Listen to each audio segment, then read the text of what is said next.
Hey, what's up? This is Kevin from Kevin's Barbecue Joints, and this one's greatest. It was Zain Shafi. He is working at Goldie's right now, but he'll be opening up Sabar Barbecue in the future. We're looking at it possibly a pop-up sometime in May or June of this year of 2023. What's unique about what Zain's going to be doing is he's going to be taking his Pakistani background and bringing it to Central Texas style barbecue. So it's going to have a lot of those flavors and spices. It's going to be incredibly unique. I have a photo in the intro of one of the sausages that he did, but he gets into his experience at Goldie's, how he got into barbecue. He's using Dylan's old pit, but he bought that from him. And then he's going to talk all about his potential restaurant. And then he talks about all the potential dishes and everything that they're going to be doing. And it just sounds fantastic. It's a smart idea. He's a great guy, super nice. I know you're going to enjoy this. A nice side note, Sabur means patience, and it's spelled Sabar. So Sabar as well, if you want to pronounce it that way, that most people probably will pronounce it. So he would not be upset if you did. I can't thank him enough for taking the time. I know you're going to enjoy this. Be safe and visit your local barbecue joint. Good afternoon, Zain. So good to talk to you. I'm really excited to learn more about what you have going on. Thanks for having me on. Pretty excited. I'm glad we finally got the touch. I know we just been one thing after another, back and forth, and so finally glad to finally get online today. Well, like the name of your restaurant, I have patience, and so I had told you off camera that I had looked up. So it's, and then we'd also discussed how people pronounce it Sabar, but it's actually correctly pronounced Sabor. But you'll accept any pronunciation, right? Yeah, 100%. I don't expect people that like if so sabr is like what it means patience, and it's not only in the language Urdu, which like is the one of the languages in Pakistan. It's a pretty like in the Muslim world in general, like Arabic, Persian, different cultures, Indonesian, like that word sabr is patience, like universal. Oh wow. Even if they don't like Arabic, Urdu, Punjabi languages from Indonesia, whatever they may be, like the languages for the most part are different. Like you can't, they're not interchangeable. Like if you know Urdu, you can't go to a different country and you wouldn't know it. But sabr is just one of those. It's like it's a very staple word where it just means Interesting. patience all the way around. You know, it's like an Islamic thing. Patience is a big virtue. And I think in Mhm. religions in general, patience is kind of a big thing. And so that's why I think for the most part, some words are just, that's what, that sabr is just going to be patience for the most part. And it fits. We'll learn more about what you're doing, but I think it also in barbecue were terms in barbecue terms, patience is very important. Yeah, exactly. Yeah, I mean, Texas barbecue, I mean, it takes 12, 14 hours to cook a Yeah. brisket. The prep time takes forever.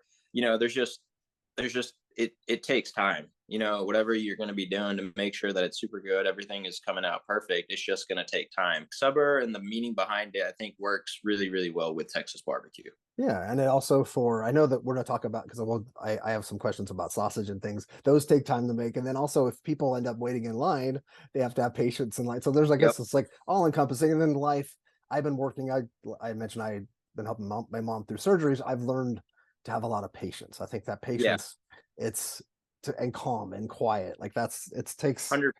Yeah, it's underrated, especially in this day and age. We're always like on the go. Mhm. Everything's just like we want everything instant. Yeah. It's just like the day and age that we live in. I feel like the things that take time, things that you've acquired over time, you can appreciate them more. And Definitely. it's just not like you're tired of what you got already because you know how much effort, work went into it. That was kind of the thing. I went through a lot of, I knew it wanted to be like some sort of Pakistani Urdu word to it. Mhm. There's a lot that we went through, but this was kind of the one that I landed on, and I think it was the right I decision. love it. No, I really love it a lot. And I think people will appreciate it. And it's nice that we talked about it because now at least people will get a chance, like in their heads, to think about it prior to visiting when you do open up. So For sure. let's talk about your journey and let's just say first off too, Lane is the one. Lane said, "Oh, you need to talk to this guy. He's great." Like, and I had seen your name and I just heard about you, but I didn't really know much. So I want to thank Lane too for helping make this happen because, and I trust Lane's judgment. Lane has a keen eye for a lot of things, and so I appreciate him connecting us. That sounds like something Lane would do, and not only Lane, but Goldie's in general. Yeah, Everybody there. It's kind of crazy how much like they push you to, like they have people that work there. Everybody is good, and in a normal business environment, if you have good employees, somebody who's doing everything, you want to do whatever you can to keep them, like yeah, retain that employee. It's kind of the opposite at Goldie's. Like yeah. I'm not saying that they don't want to like I won't work anywhere else but Goldie's or Barb's. You know, like there's just like I just couldn't do it. It wouldn't be possible. It it's just different. It's not really work. It's like a family. I mean, obviously the food's amazing, but like the people that they are and how everybody's treated, the diversity, everything is just like it's awesome. There's everybody's just so supportive of everybody. What you said, Lane, that sounds like him. He's the one that's really been pushing me more. He's like, hey, when are we gonna do this? When are we gonna do that? And I'm just like, That's man, awesome. I just want to do like what I need to do, and then like I'm tired. So he's really been pushing it, especially lately. And so yeah, And no, and Amir kind of touched on those things with Lane too. Lane, he's very supportive, and not that Johnny or Jalen and that Chuck, that not that they're not all like that. It's just that it seems like I don't know. Lane's like, and also when I did, like, I mentioned, I talked to Haley. uh Lane worked at Mickleweight with her, and so it was like there's just Lane's feelers are everywhere. Like he's definitely, and that's a nice thing because you want employees to push themselves too and grow. And if they stay, like if you stay with Goldies forever, that's awesome. But if you have aspirations, that's cool that they want to support those. Wow. So what's your background? Were you born in Texas? So my background is originally my dad is so he's we're all from like Pakistan, Okay. but in like in the 50 or probably the 40s and the 50s and in the earlier part of the 19th century, like British had a lot of colonies around the world, really. Yeah. And so my dad, like my family's from like the subcontinent, which used to be just India at the time. And then 1947 is when the partition happened and it got broken down to East Pakistan, India, and Pakistan as it is present. East Pakistan in the 70s turned into Bangladesh. So that's really not like part of Pakistan anymore. And so our family, like majority of the Muslims, they migrated to Pakistan and vice versa. If you were Hindu, Sikh, you went to India. And so they settled in Pakistan. And at the time, since there was still like a lot of British influence, I guess you could say, like companies that had been established in the subcontinent, they had different, you know, I guess campuses to say, like in different companies, different offices. So my dad's family, they got moved to Kenya, Nairobi, and that's like where my dad was born and all his brothers were born. Wow. Uh, and they were there for probably, I think my dad was probably like 5 to 7, maybe, that he lived there. And then they all moved to Pakistan. And in Pakistan, I don't know if you're familiar with it. It's probably like the give or take the size of Texas. Okay. And instead of states, they have what they call provinces, which are essentially the same exact thing. And so my family and even my mom's side of the family is from the largest province and probably the most well known, which is Punjab. Mm-hmm. It runs on the east side of the country, bordering India for the most part. Okay, makes sense. Yeah, so it's like a very fertile agricultural type land. It's just it's very similar to Texas, to be honest with you. Like the Really? weather is similar, so yeah, like the weather's similar too. Like you have hot summers, the winters are mild, they're not crazy mild. It's very similar to Texas, as in like open lands. It's not like a city or anything. It's more. I mean, now it is because of development and stuff. But for the most part, if you get a little bit out of the city, like you're just going to be in the fields, different crops, whatever that they have going on at that time. And growing up, my parents, they would always take us there in the summers and spend the summers there for the most part. And I mean, it's like a night and world difference. Like going from here there is like you have to, you don't have electricity 24/7. You don't have running water 24/7. It's not hot water, cold water. It's just a different type of life. It's kind of hard to explain it. So my mom's side of the family was from England, like Okay. in UK, United Kingdom. That's where my mom was born, raised for the majority of her life. And then she moved to Pakistan probably in like her late teens, I would say. And then when she got married, her family moved back to England. And that's whenever I was the firstborn child on my mom's side of the family.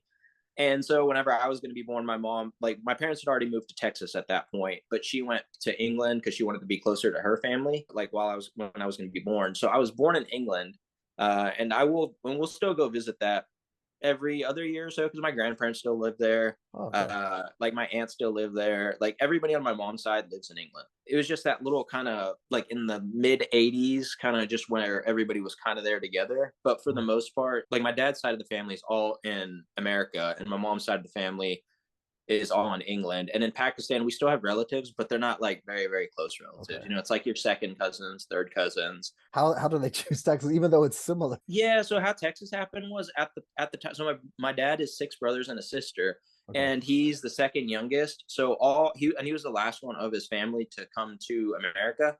And one of my dad's older brothers, his wife had she was a doctor and she was doing residency in Arlington area, like Oh, okay. DFW area.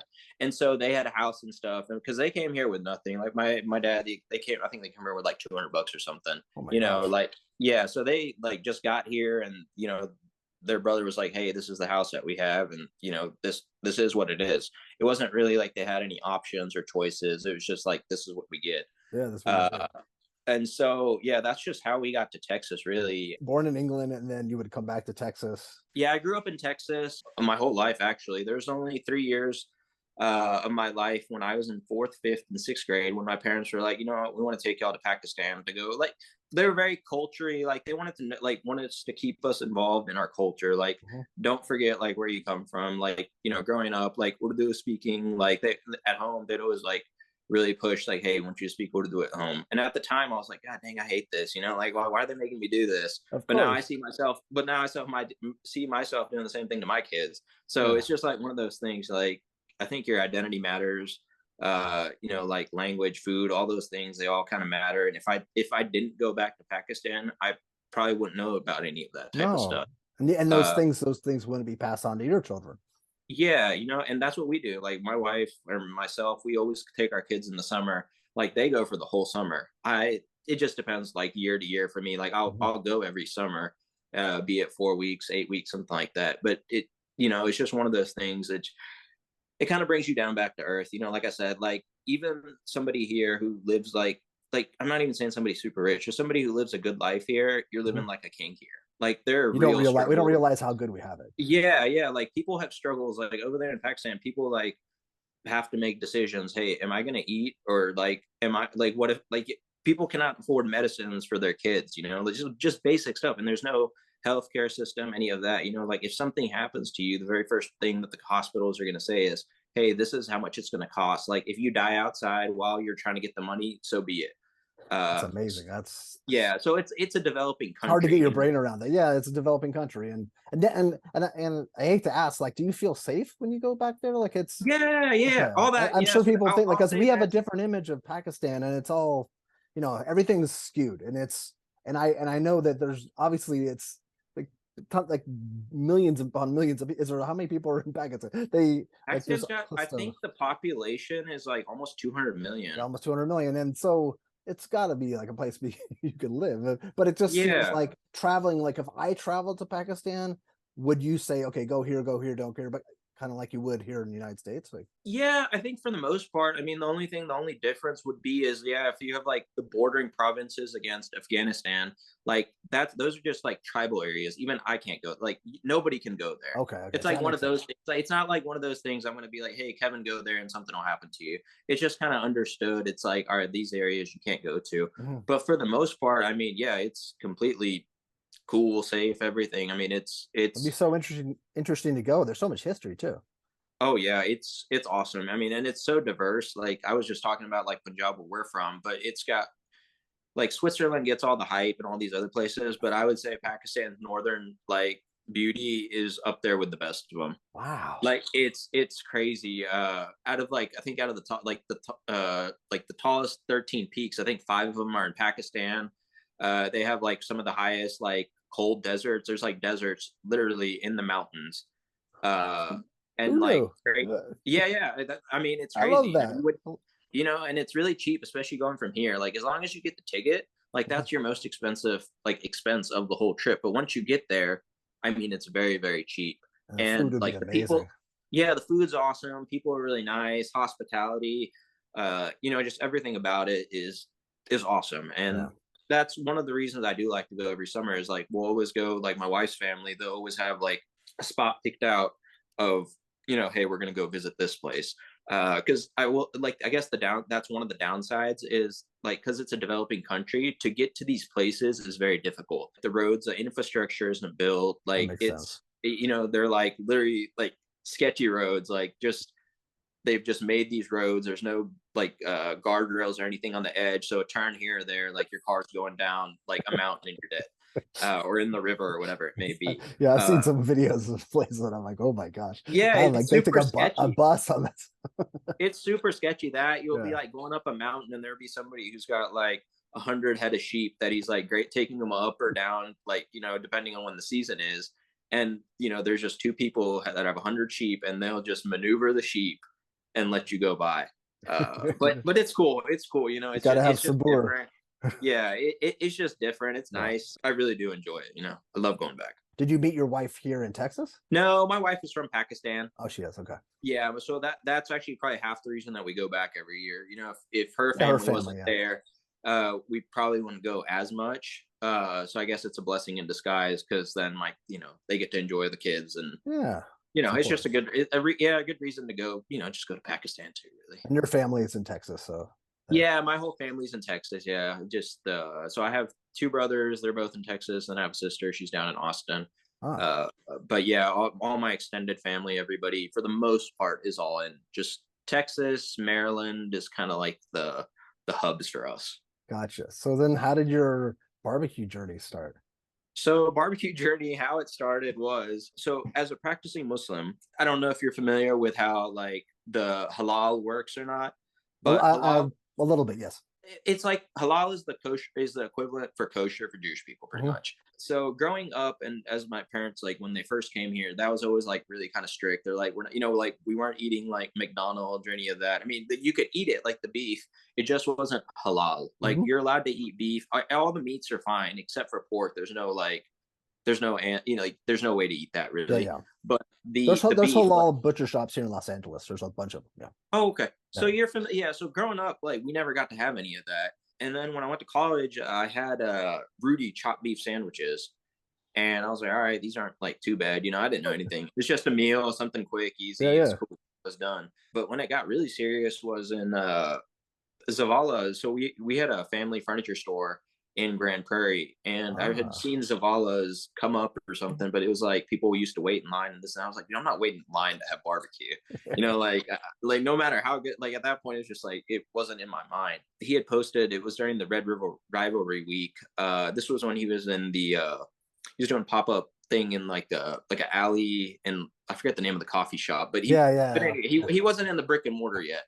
And we went, and there's no line or anything. And my brother and I, we got up there, and Joe's super friendly, Yeah, I love Joe. very welcoming. And the very first thing, because I had seen the pork, I was like, hey, if you don't mind, could y'all like clean the knife and board and everything? And like no questions asked. He like went in, washed it, everything. I was like, all right, cool. Oh Like man. the hospitality is good. Like they're taking care of us and everything. And I think we got like beef cheeks and some brisket, and then some slaw is what we got. And it started raining, and they like in that little coffee shop you could sit inside. Mhm. So we were just sitting there, and I still remember we had it in a tortilla and the green sauce, and Oh.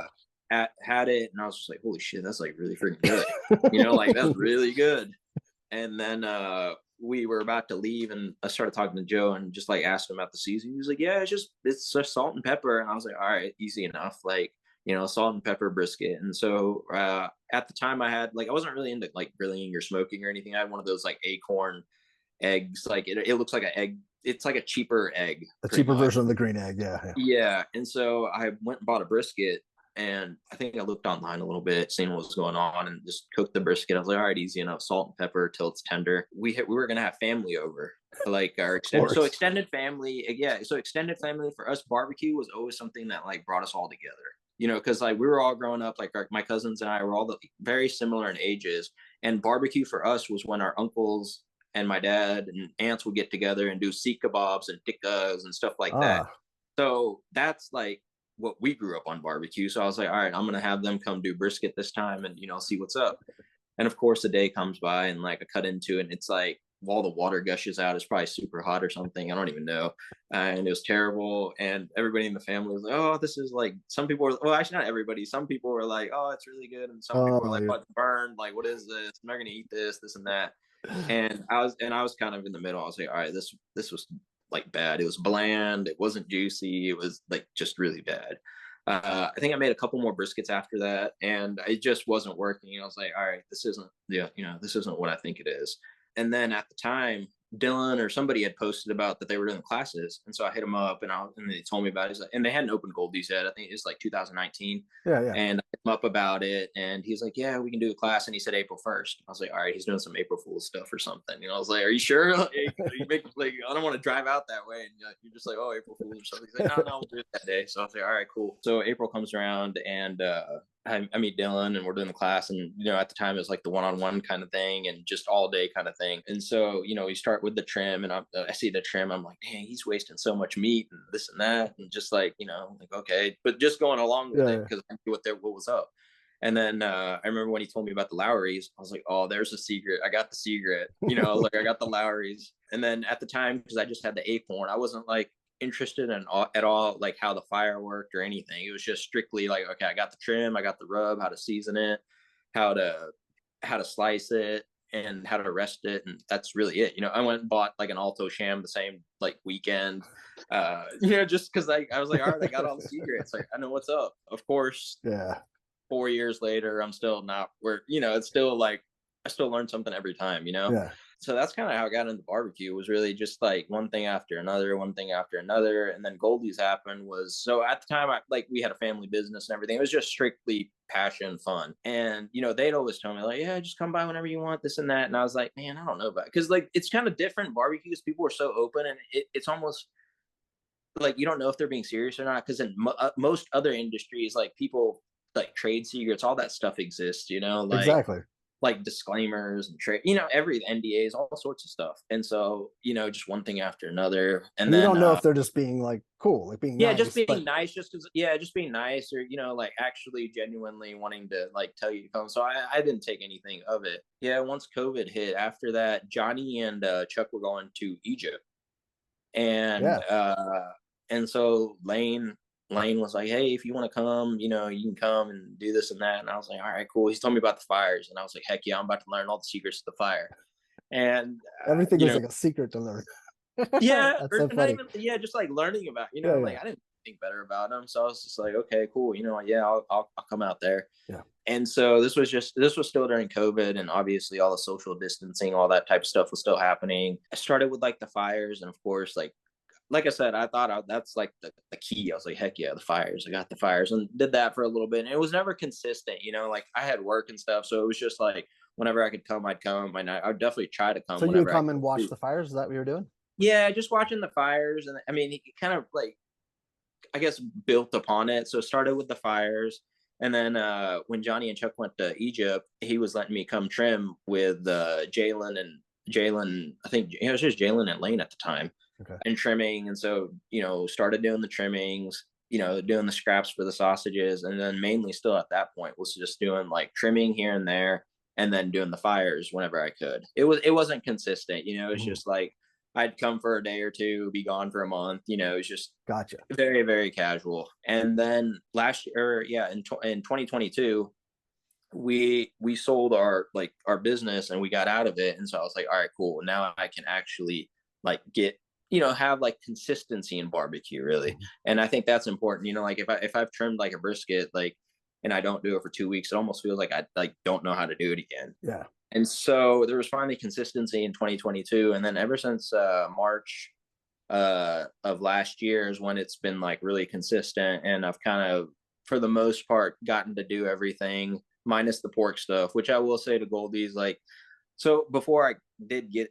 to Goldie's, I had tried to get a job at a couple other places because I was like really serious about barbecue. I was just like, I wanted to learn it, do it, and everything. But Yeah. every time the discussion would come up of a, like, as a Muslim, like, I can't, if I can't eat pork, I wouldn't feel comfortable handling it, right? Hmm. And as a business, I would completely understand that. Like most places, like if you can't do some of the tasks that are involved, like Yeah. you Specific know, tasks. Yeah. yeah, like you can't do it. But Lane and them, like Lane, John, all of them, without any question, they're like, no problem. Like you don't like when I'm there, they won't even open the pork while I'm there, let alone like Wow. touching it.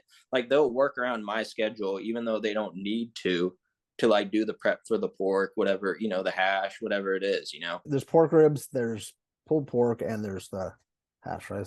Yeah, the hash, yeah, and sometimes in the sausage, sometimes they'll put pork in it too, Oh, just that's to true. if it's sometimes, but like I said, I mean, it is a big part of the business, right? Yeah. And they didn't need to, and this is like, I'm talking even like during the COVID days, like they didn't need to do that, but they did, and that I think that's what makes them so great. Like they make everybody feel welcomed, regardless of race, thought, whatever your thinking The is, religious whatever. belief. Yeah, they don't care, and I think that's why everybody that does come there is so happy. Hmm. It's just like it's such a good environment right there.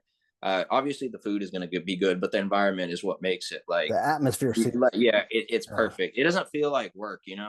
You're always learning something new. There's always like a new task. There was something to do, and you can always get better at it. So were you working the line at all? So that's actually what I'm doing now. I haven't started to cut or anything yet, just strictly just kind of learning how the flow of it works. So more so like the warmer, but nothing like actively cutting or anything. Yeah. Soon, hopefully. I do want to start to do the briskets and stuff like that. But But yeah, you just couldn't do ribs then, right? no, I wouldn't do the ribs. But right now, the way it is there's like two people cutting, That, and one guy does like kind of like the pork stuff, and the other guy's doing the beef yeah, stuff. so that would work for you. Yeah, yeah. So right now, I mean, as far as like Thursdays and Friday, pretty much Thursday, Friday, Saturdays is the same thing. Get there in the mornings, touch up the brisket, season them, put them on the smoker, get some of the sides going. That's really it. Not a whole lot going on. I have done the night shift. It wasn't fun. It's important to do. Don't get me Mhm. wrong. You got to do it, but just my timing schedule would always be off. Everything would just. I guess they call it the graveyard shift for a reason. Because you mean Your whole day. your sleep schedule would get kind of off. Yeah, your Yeah. sleep schedule is like completely off. Like you get home late and then you're like sleeping in late.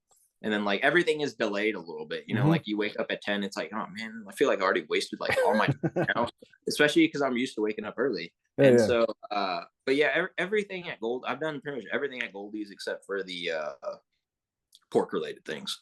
So now, when you came on board, were you planning on potentially opening a barbecue spot? Is that something that was always in the back of your mind?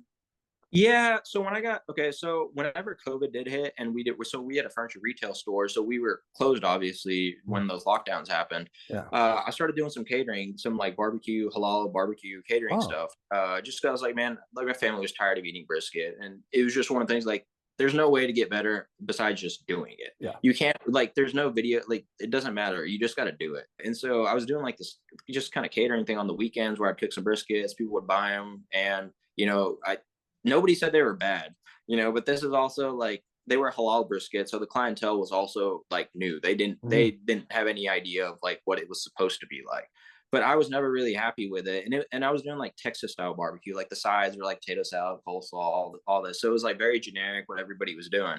Mhm. And so yeah, at that time I was like, dude, this is what I want to do.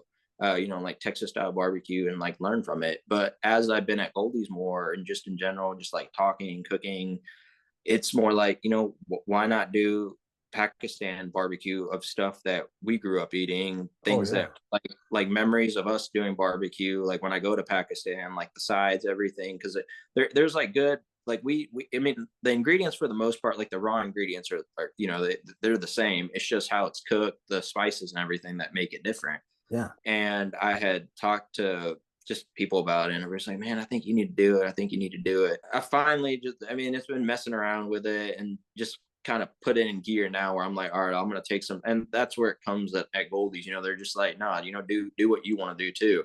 Yeah. It's important. It almost makes you kind of feel, because you're like, man, like they're letting me be like, like I'm here working, but they also want me to do my own thing, while you're working. So, just been kind of that I would say in the past, like probably year, 6 months is probably when I was like, man, that's like what I want to do is like Pakistani style, like barbecue. I don't want to really say fusion, but like have touches to like Pakistani dishes Yeah, I and think it's smart. incorporated into Texas barbecue. Yeah, well, like look at distant relatives, look at all the different places, like Valentina's, of course, like mixing like Tex-Mex.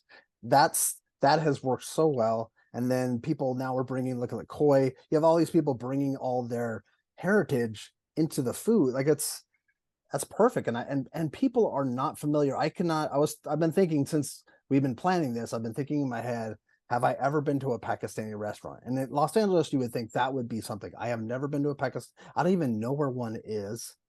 I Yeah. don't even like I'm trying to think if I like Indian I've been to, but I haven't been to like a lot of like super authentic. I think it's a great way to introduce people to your culture, but also in a familiar way. Yeah, yeah, for sure. And that's kind of like that's kind of what I want to do. Like I don't want to be skewed too much towards one or the other. Yeah. Kind of want to have a fine balance in between, like if there's a Pakistani dish that I want to do, like what could I do to add some like Texas, like what could be Texas about it? Hmm. And so that's, I think that's what I'd like to do, kind of what the goal is, just have like what you would expect from Texas barbecue, but Hmm. also just like have my own Pakistani flair to it. And what was the sauce? So the sauces that you showed, and along with, can you just kind of describe? So that was just kind of like a test, right? Kind of like a play, you're trying it out, right? Are you talking about the sausage? Yeah, that you showed on Instagram, Yeah. because you only have So one Instagram for. yeah. So the sausage is, like I was saying, growing up for us, barbecue was seek kebabs, chicken Mhm, tikkas, and if people aren't familiar with those, that's like yakitori style cooking. mhm, It's on a yakitori grill over direct heat, pretty like really close to the meat, mhm, and you skewer it and cook it. And sausages is something, I know it's like a form of like what they would use to prevent waste. But in Pakistan, I've never had authentic or heard of authentic. Like sausage is not something that exists over there, probably because they just grind everything up and throw it mhm. in a kebab, Yeah, So I was just like, why not put a kebab essentially into a sausage? Because yeah. one of the reasons was because growing up, I guess to make us feel more like involved, because we could never eat the hot dogs in school, my parents would, or like family would always put the seek kebab in a hot dog bun, and it'd be like, okay, like it's That's kind of like a clever. hot That's dog, but clever. it's not really a hot dog, like the Uh-huh. shape is similar and everything. And so that was one of the things that clicked. It's like, why not actually put it in a sausage? Hmm. And so it's yeah, the sausage is pretty much prepared how a seek kebab is traditionally prepared. Minus, I mean, we're not. It's very similar to how seek kebab is Okay, supposed to be, like just into a sausage, pretty much. love that. I think we got it down actually. It's the very last batch that I made. I think it's like there now finally. And so with the sausage, what we want to do is, like tortillas, bread, all that exists. It goes great with barbecue. In our culture, there's different forms of bread. The most popular is naan, Hmm. and so there comes like the carb that goes perfect with the meat, Naan is right? so good. Yeah, It's yeah, it fresh goes. naan. It's Yeah, insane. it's delicious, Yeah, naan. And then with barbecue, like the sauce that you always have, is what we call raita, which is like a yogurt based sauce. I thought that Traditionally, was yogurt based. Okay. yeah, yogurt based. Traditionally, with like it's mint, cilantro. Those are kind of like the main ingredients in it, and then you can kind of do plays from there. My goal vision whenever I was making the sausage, when I was messing with it, was like, I want to be reminded of when growing up eating a kebab in a hot dog bun with raita, Uh, like, and that's the feeling that I get out of it.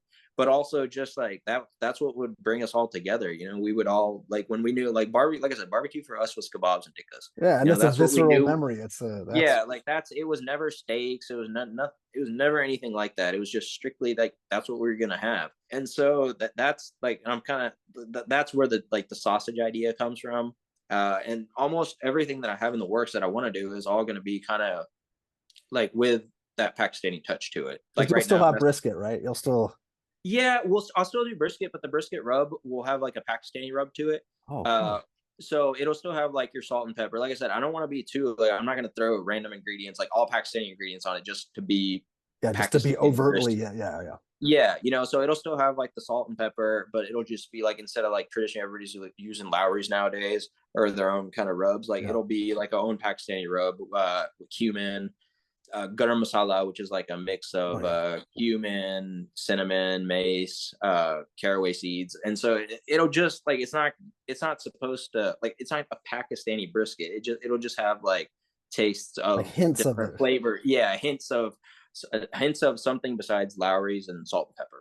And see, but also too, hate to interrupt you, but what you're mentioning, these spices, a lot of people are familiar with them because they've had Indian food. You're not going to be complete. It's not, the barrier to entry isn't as high as it would be maybe 50 years ago or something. Yeah, yeah, for sure, Yeah. 100%, 100%. Okay, so the brisket, that's a. Have you tried the yogurt sauce with brisket yet? You know what? This past 2 weeks we made yogurt, but you know what? No, no, we did. We actually did this past weekend. We I'm did. just curious how it would taste. Yeah, it was actually pretty good. So we Yeah. did the naan, the brisket, the yogurt, and then we did our version of pickles, which we call achar. It's I don't know if you're familiar with it. So achar, it's I don't. I mean, it is pickled, but I would say it's like in between pickles and fermentation. Okay. Because you use like mustard oil instead of like vinegar. Like traditionally, that's what gets used in the brine, so to speak. Is So it we a actually little did that. mush? Is it a little mushier or than a pickle? No, no, no, no, no. Okay. It's still crispy. Like it's Okay. still got good like texture. But we don't use like actual like pickles. So the dishes that or the vegetables that you use in the achar traditionally is going to be like your lemons, carrot, and then green chilies. Okay. And a green chili is like the one that comes from the subcontinent. It's actually called green chili, but it's very similar to like a Thai chili. It's pretty mild. Okay. But it's those are like your traditional like achar vegetables. Okay. And we actually, I completely forgot. Yeah, we did it this past weekend. It was Ah. good. It was a good start. It was like the first time that we done like the brisket with it. It's in the right direction. I think it's going to be really good once it all comes together. And all your sides will be Yeah, traditional, but with their spin, right? Your own spin, right? yeah. So yeah, the sides are going to be so traditionally in Texas. I mean, okay, I guess I can do a comparison so that Okay. way, like it's easier to see like what goes with what. Like beans are what's very very traditional. Like everybody does beans. Mhm. Our take on like the beans will be chickpeas. Like we chickpeas, it's very very similar. It's just going to be prepared in a Pakistani way. Okay. So we'll have like the beans covered, so to speak.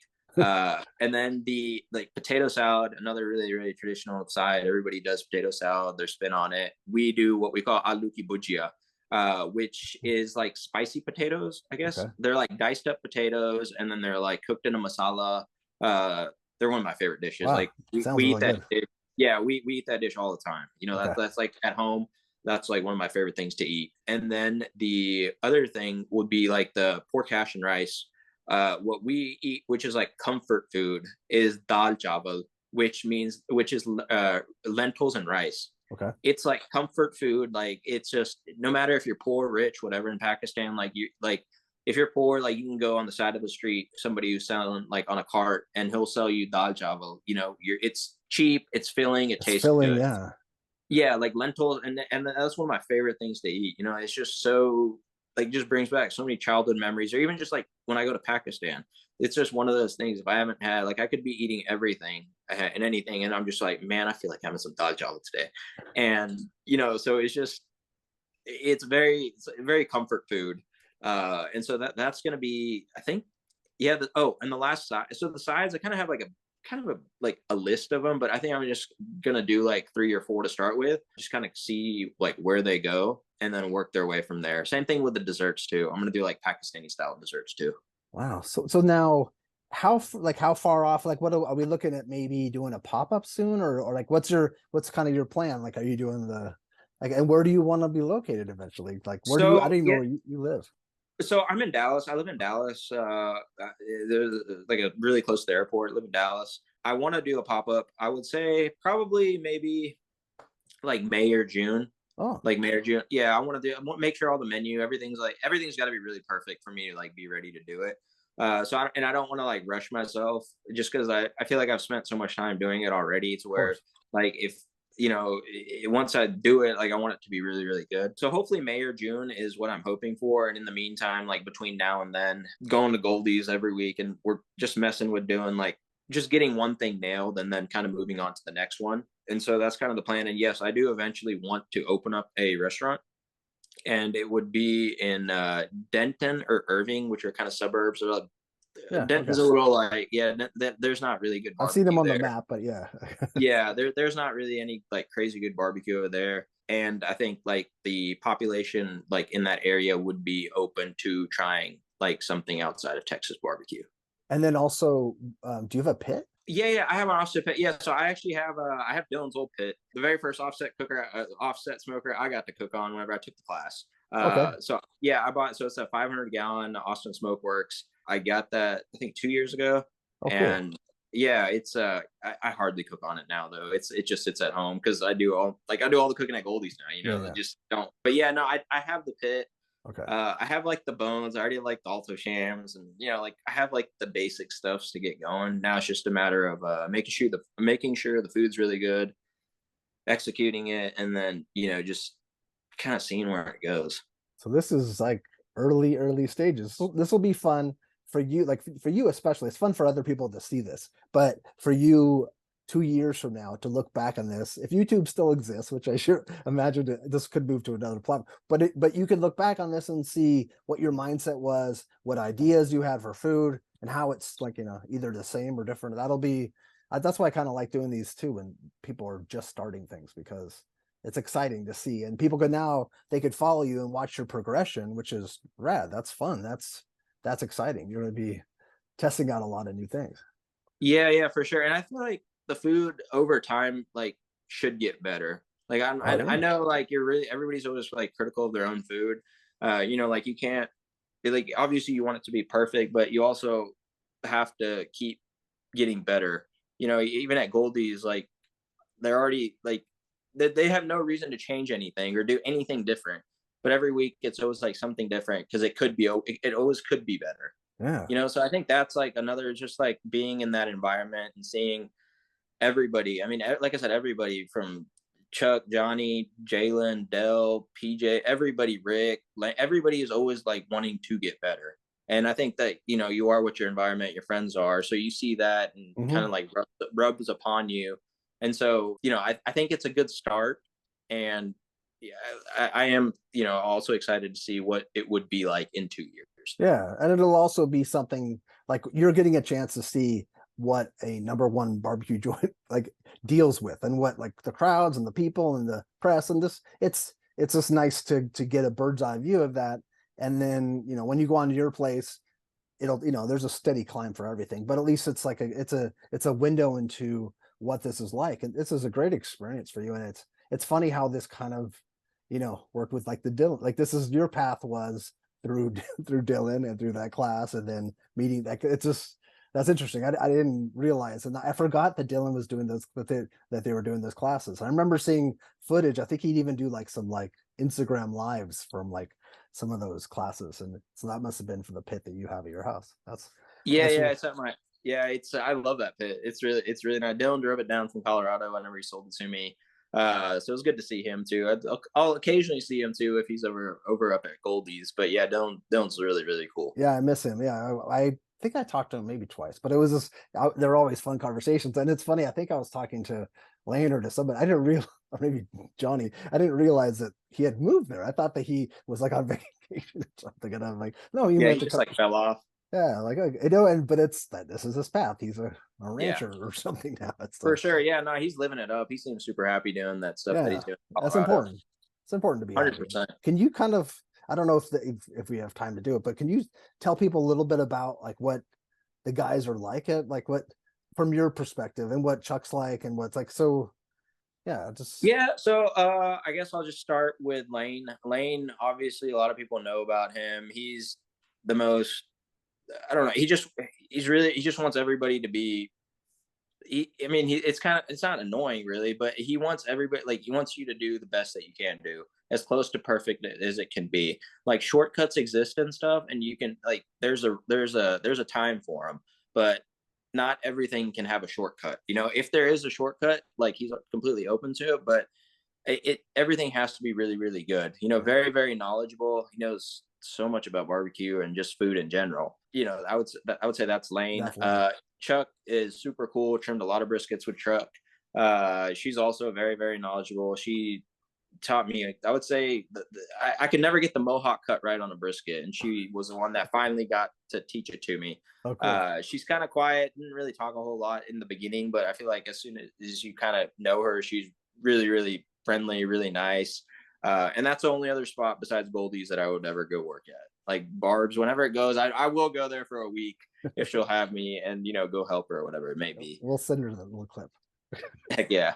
I'm sure she knows. I'm sure you've told her. She knows that too. Yeah, for sure. Johnny's really cool, really easygoing. He knows a lot too. Like obviously they all know a whole lot. Like there's so much knowledge. But yeah, Johnny, he's super cool. Just if you have any questions, he'll answer them, but he'll also tell you not to be too like held up on something. If there's something like it's just do it. If it's not perfect, it's okay. Like if it's not perfect, and if it's something that is wrong, like they're not going to get super mad at you like, hey, it got ruined. It's a learning experience. Like that was it's just the family atmosphere, like I said, is just, it's crazy. And like the product is before anything else too. I've been there before when COVID was happening, and something happened with the sausage. I don't remember what happened, and Lane literally threw all of them away. Lane and Jalen threw them all away. When like at that time, like that's money being you thrown couldn't away. afford it. Yeah, it wasn't like it wasn't perfect, even though like 99% of people probably would have eaten it, wouldn't have said anything, but they threw it away just because it wasn't perfect. But yeah, Jalen, I think is the chillest of everybody. He's just always Jalen's Jalen. He's really funny. That's what I've heard from everyone. I talked to him too. He was so cool, such like super. Yeah, cool. He's super chill. And like everything gets done, but his is like in a more kind of relaxed manner. Yeah, it's cool. Like if something needs to be done, he's like, yeah, we'll do it. So yeah, Jalen's Jalen. He's well, really Jalen's cool. like not even really on social media. He's just Jalen. It's just yeah. Jalen's really cool. I like him a lot. And then who you got? You got PJ. He's Newpont's brother. Yeah, PJ is awesome. He does a lot of work. I mean, he's one of those people. Whatever needs to be done, it gets done. He's really funny too, though. Like him and Jalen are kind of, I feel like, kind of similar. They're both really funny, relaxed, and just a good time. Dell, he also does a lot of the prep work. He works on the line. He's also just whatever needs to be done, he'll get it done. And then you got Kim. She came over from where did she come from? Yeah, where'd she come? She used to work at Bricks Barbecue. Okay. And she's been at Goldee's, and she's same thing.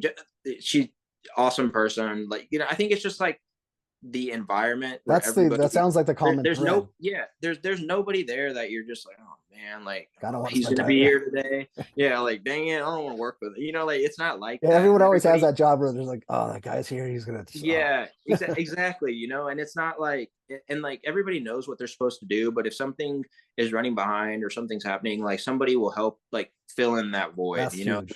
Like, there's nobody, like if there's like a bunch of dishes, there's not somebody who's a designated dishwasher. It's like whoever's doing it, like if you're free right now, just do it. And people do that. Like everybody will do that, and it's not like it's not like they're doing it out of hate or despising it. They're just they just want to get it done.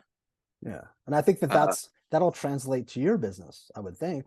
I hope so. I mean, I think that's one of the biggest things is that like you have to have really good like employees, friends, family, whatever it may be, that also are wanting to do what you want to do.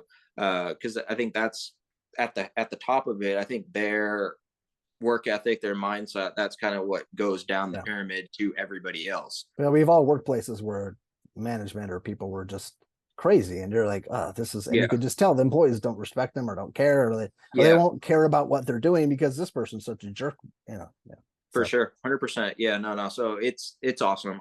Like I said, I'll say it again. I know you already heard it. I won't work anywhere but Goldee's or bars. Like that's how much. Like I know how much like different it is over there. Like it's not really work. Like it's just a really, really good environment. That's so cool. Well, thank you for taking the time. Thank you for sharing what you're doing, and I'll put all your information below so people can follow you and follow along what you're doing. Is the Instagram is again? Yeah, so Sabar BBQ is the Instagram, and that'll be like for like the restaurant and pop-ups and stuff like that. Like I said, hopefully summertime is something when I can kind of get a pop-up going.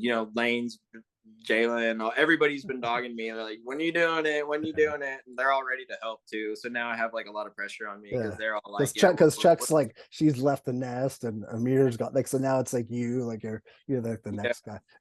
For sure. Excellent. Well, thank you so much. This is so awesome. I appreciate it. If there's any questions, I'll shoot you some messages. But have a great rest of your day, and say hi to the guys. Thank you. Same to you, man. I hope your mom feels better, and best of luck Thank to you so y'all. much. All right, take care. Have a great day.